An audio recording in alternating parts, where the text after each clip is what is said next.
advanced fleet. They're supposed to be civilian, but they have links with the military, trained by the military also. And backing up this fishing fleet is the huge Coast Guard fleet. And here's a comparison of the Coast Guard in the area. China has 205 large Coast Guard ships. Japan has 78, Vietnam has 55, Indonesia has 8, Malaysia has 2, the Philippines has 4. So China has a bigger Coast Guard fleet than the other countries combined. And of course, the combatants. Here are the combatant ships of China. 303 for China, 67 for Japan, 61 for Indonesia, 37 for Vietnam, 23 for Malaysia, and 14 for the Philippines. And here's EDCA, the location of EDCA. I think you're all familiar that EDCA, there are 5 designated bases under the EDCA, Expanded Defense Cooperation Agreement, and out of the 5, 4 are air bases.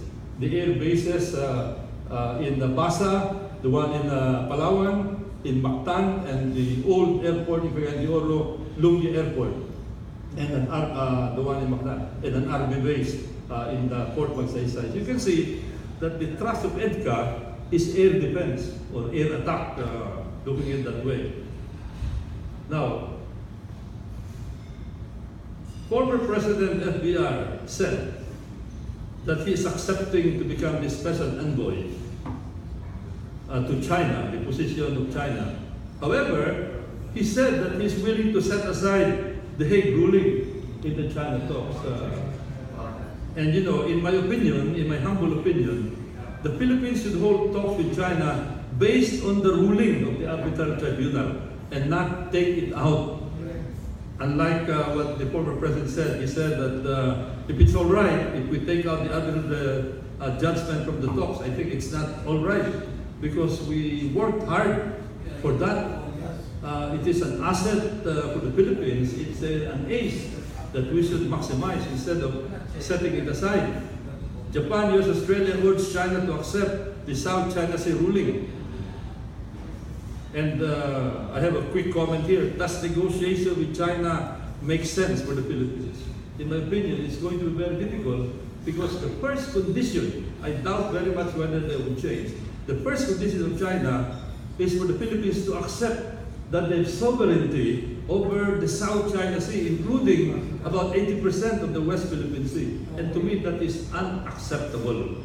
We cannot even negotiate that. And it's a good thing that of late, how about China as a joint development partner? My question there, my opinion there is that it is fraught with danger and disadvantages to have a joint development partnership with China. What if there is a dispute in the joint venture? How would it be arbitrated with China's bully attitude? Supposing we want to end the joint venture, how do we kick them out when their warship is in the area? In the private sector, if it's joint venture with the private sector, arbitration is enforceable. And Shell or Chevron or any other oil company will go there, not supported by a warship. The statement of President Duterte, and to me I welcome this, and he said during SONA, with regard to the West Philippine Sea, otherwise known as the South China Sea, we strongly affirm and respect the outcome of the case before the Permanent Court of Arbitration as an important contribution to the ongoing efforts to pursue the peaceful resolution and management of our dispute.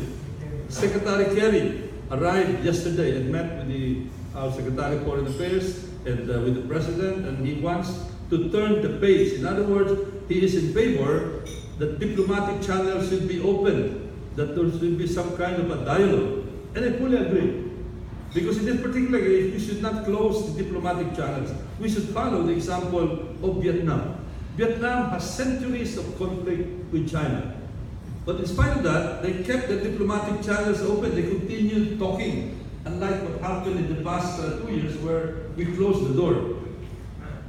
So Kerry said, I would encourage President Duterte to engage in dialogue, in negotiations. And he affirmed that the alliance here, and here's the latest statement, Kerry hails our measured stance on the Hague ruling. What is that message stance? As Secretary Yasay said, it should be using restraint and sobriety. And he praised the very responsible and measured way that the Philippine government has responded to the decision. In other words, don't rock the boat, don't irritate the other guy, don't gloat. And of course, in that meeting with Secretary Kerry, President Duterte assured that the Philippine-China talks will be based on international law. And that to me is good, that some people who wanted to set aside the ruling of the Arbitral Tribunal did not prevail because of that statement of President Duterte that the Arbitral Tribunal will be upheld. The President mentioned that whatever talks we will engage in will begin with a ruling. That will be the foundation. That is a statement coming from President Duterte. So on that note, I'd like to end my presentation and thank you for giving me this opportunity. Thank you very much. Thank you very much.